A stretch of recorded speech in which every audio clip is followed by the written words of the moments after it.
Montel Williams, one of television's most recognizable talk show hosts, has written a book. It's called Living Well Emotionally, Breakthrough to a Life of Happiness, and it is out today in paperback. He joins us this morning. Good morning, Montel. You know, it's out today in hardback. As a matter of fact, it comes out on January 6th in hardback. Okay.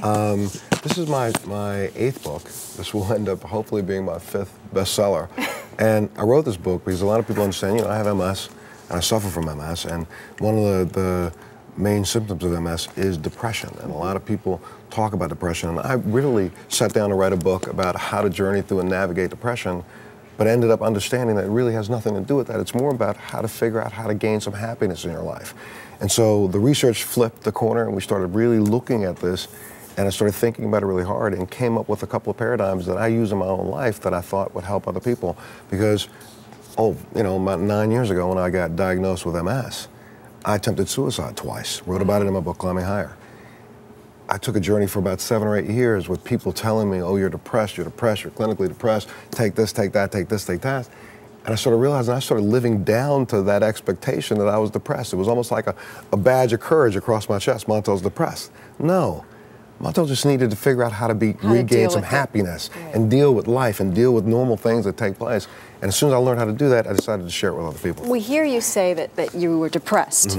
And that's a surprise. You know how people see you? Sure. You are a good-looking guy.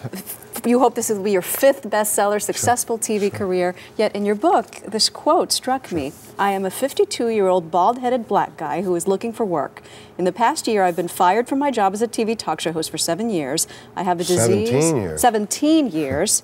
I have a disease with no known cause, no cure, and no way to control the pain.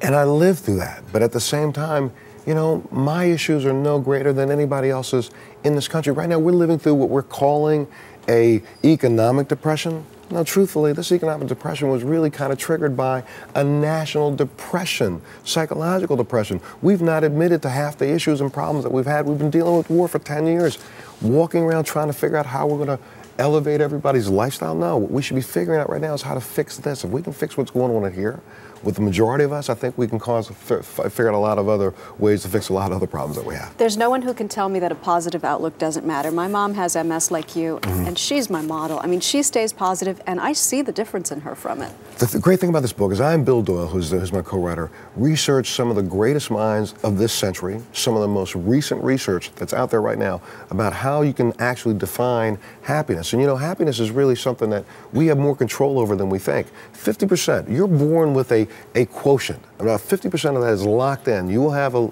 happiness level. 10% of that happiness is affected by things that go on around you, but 40% of it you can change. If you're depressed right now, we're going through this economic downturn. People are losing their homes. There are some people that are still walking around with a smile on their face. Why? Because they're practicing some tools that can help us all when it's depression time or positive time. You mentioned so many tips in your book for how to stay happy, but I want to show just 5. Sure, if we may. Put them up on the screen for people. This is ways that you can be happy in 2009. Let gratitude be your attitude. Absolutely. Practice kindness. Savor the beauty of the little things. Nurture your spiritual self. Learn to let go and forgive. Learn to let go and forgive. In the last 20 seconds, which one would you say has been most key for you? Last 20 seconds, let's say learn to let go and forgive, but I got to throw one up there. You own the definition of who you are. If people tell you you're depressed, you're going to be depressed. You walk around telling yourself you're depressed, you will be depressed. You can spin yourself out of a cycle, out of a hole. You can pull yourself right back up by just exercising and practicing positive thoughts. One last thing, every night before you go to bed, write down 3 things that you did today that's worth talking about tomorrow. All right. Montel, thank you so much. Absolutely. Good to see you doing so well.